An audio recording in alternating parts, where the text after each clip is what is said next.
Yo, what is going on, everyone? Welcome back to the channel, man. It is your boy Maziar here, and we're back with another Clash of Clans video. And guys, onto this video, I have an interesting strategy for you guys that cannot take down a ring base anymore after the super archer nerf, and that is the Pekka smash. Yes, this strategy is completely back in the meta, but I haven't tried it out that much on box bases. I have tried it out on a diamond base actually, and it's gonna be on this video. But I just love the way it works on ring bases. The way they smash through the base, it's so good. But the only problem with this, I think, is the way you have to save the super wizards. So sometimes the super wizards could go really low on HP, and you need to pop the warden ability earlier than you have thought or you have planned to do. But here, let's just see what I'm trying to do. I'm trying to just take out that mortar so the flame flinger doesn't go too much off course, and yeah, the wizard on top just to give that warden extra help so he goes forward. Guys, you have 4 rages in this army, so always use one if you need to with your warden so you can get through that whole area really quickly and nicely. Now here I made a real nice mistake by doing a wall break. I pulled the CC. Don't do that, okay? Never do that. I'm not used to warden walks or like queen charges, so I'm not the best when it comes to that, as I mentioned before. But here, of course, raise the warden up, trying to deal with the CC. And now you can pull the warden to the side that you have already wall breaked, or the one that you are planning to go. This is like a super bowler kind of attack. Now the wizards drop them on the same area. Watch out for that expo and the multi and the super minion combination, because look at this, my queen was going down, so I freeze super fast. I even missed the expo. But here, that rage gives wizards so much value, and the jump into the core. Look at this. I see the wizards are really low, so I pop the warden, and when the healers switch, guys, trust me, they're gonna go back up to full health. And here I freeze the town hall to make sure my heroes and my wizards get it done with. Champion to the side, just, you know, to add that little spice on that whole side when everything is being tanked, because my flame flinger doing an amazing job. And guys, there's a surprise of flame flinger on this deck, because the flame flinger does have 4 super hog riders. Yes, now a lot of the times that is going to be such a powerful thing to have at the back end of a base with your royal champion. And look at that skelly spell. This is why I love it, man. The skelly spell can tank for that monolith, and you always have that invisibility and skelly spell for the back end, so your champion is chilling. Now a lot of times you might have a freeze too, so use that wisely. And here, using that invisibility on the royal champion, look at those hog riders, man. They're doing that, you know, little distraction for my headhunters to get, you know, just kill the RC on this attack. Okay, they weren't as useful. You can always put just normal hogs, maybe that's up to you fully, but I love the way the hog raiders work, super hog riders work. And yeah, they can clean up too, so maybe something was left, you know, when the flame flinger was doing its thing, and they go back and clean it up. So let's go to the next attack, see what I did. Alright guys, this is more like a typical ring base that you see around. Okay, so what we have to do here usually is, I don't really like to dive into the CC with the, you know, with the beginning of my attack, because if it's ice golems, if it's a really hard hitting CC, you have to pop the warden early, and I didn't want to do that on this attack. So what I'm trying to do is basically, yes, I'm trying to flame flinger the top side with the warden walk on the top side. Again, these 2 combination are really nice to get that one side of the base done, and the flame flinger, guys, will keep going to the right, because the warden and the queen will clear the left. So look at our multi that is on the right. The flame flinger will go and reach it eventually. Now, will it pull the CC? We don't know that. Warden walk nicely. Do you need a rage? I'm just looking if the warden will go on the top side, but I don't think it will, so no need to rage. I'm just gonna pull the warden with the queen, because the queen can already reach this stuff as well. This is just a waste of time right now. So just wall break for your king as well. The king needs to do a nice funnel. Always drop the king, in my opinion, on this type of attack first. Let the warden, just don't like rush things. That's what I want to say. Titan, really nice for the skellies, but always drop the Pekka first, because there is so much damage at the beginning of a base, so the Titan could really get really like, I would say, destroyed. And yeah, monolith, just freeze it. I'm using that skelly as well, but it was a bit late, so the single locked on. Now why did I jump on a, you know, wall that was open?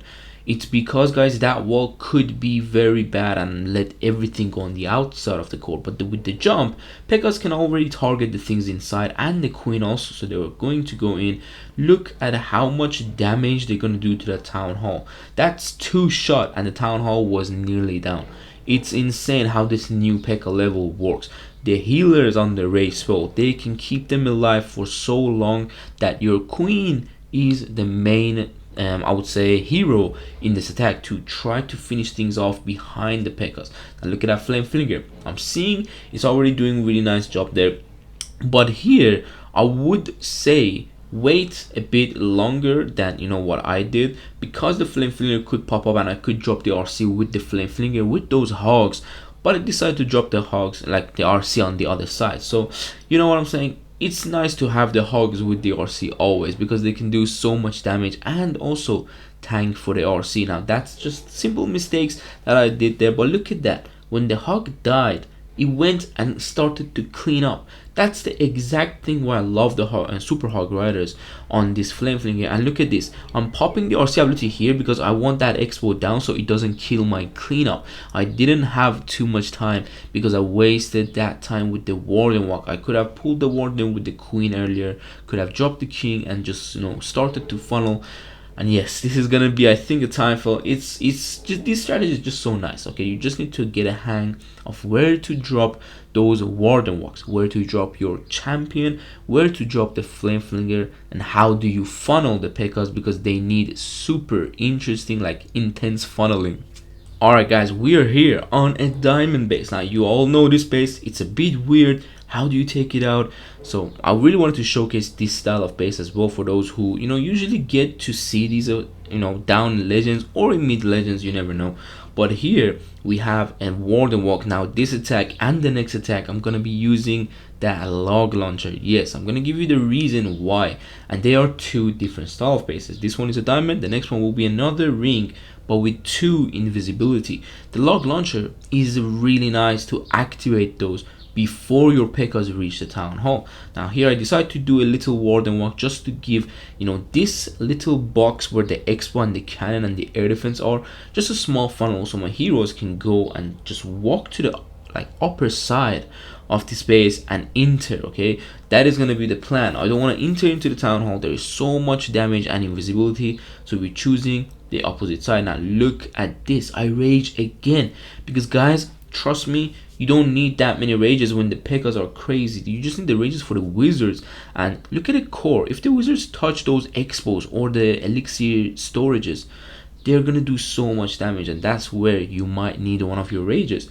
Pekka's going in, another wall break, and here you can see the king is tanking the top side, so the log launcher will be completely fine alone on the top side.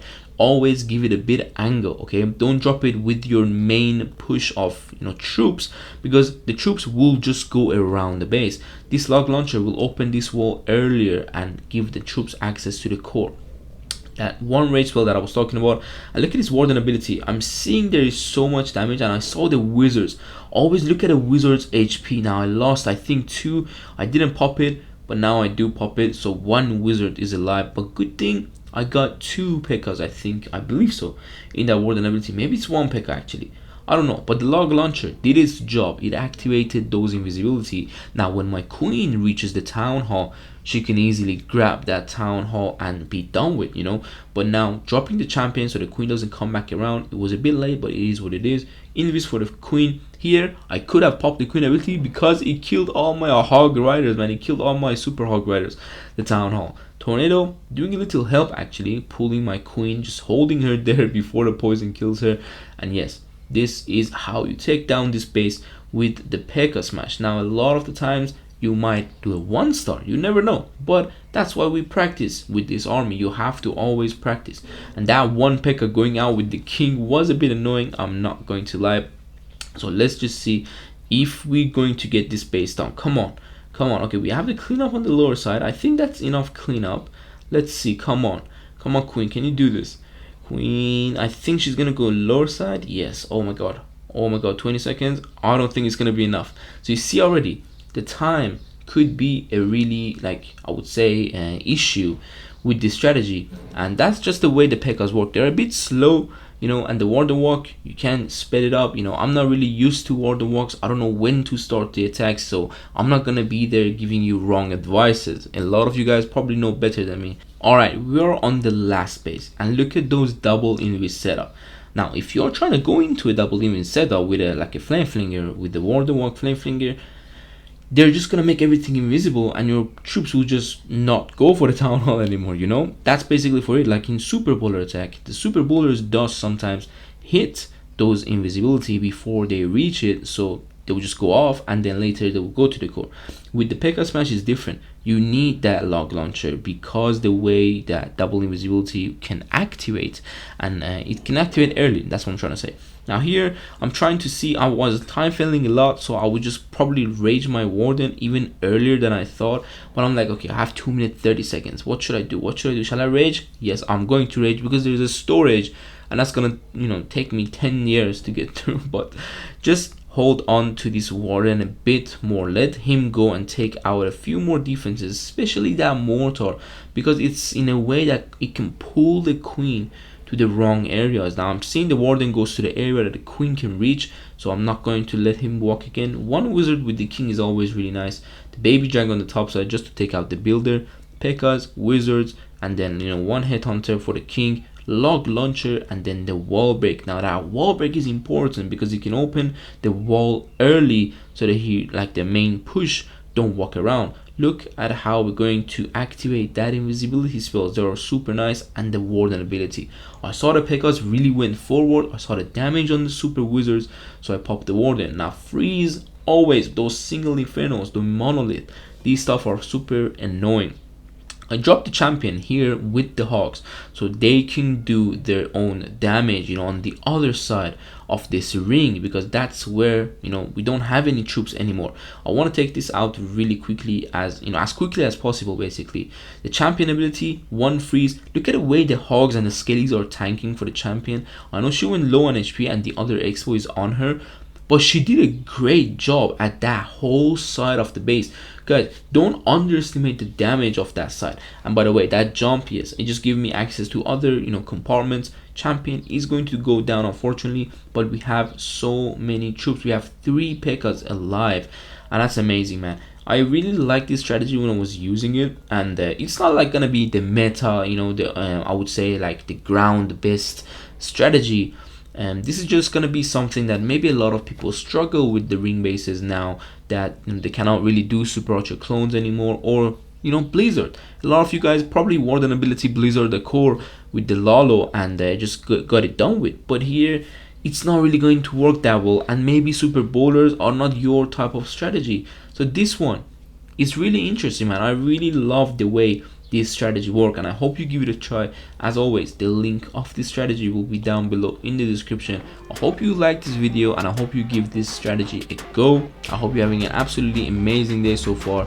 Take care and peace.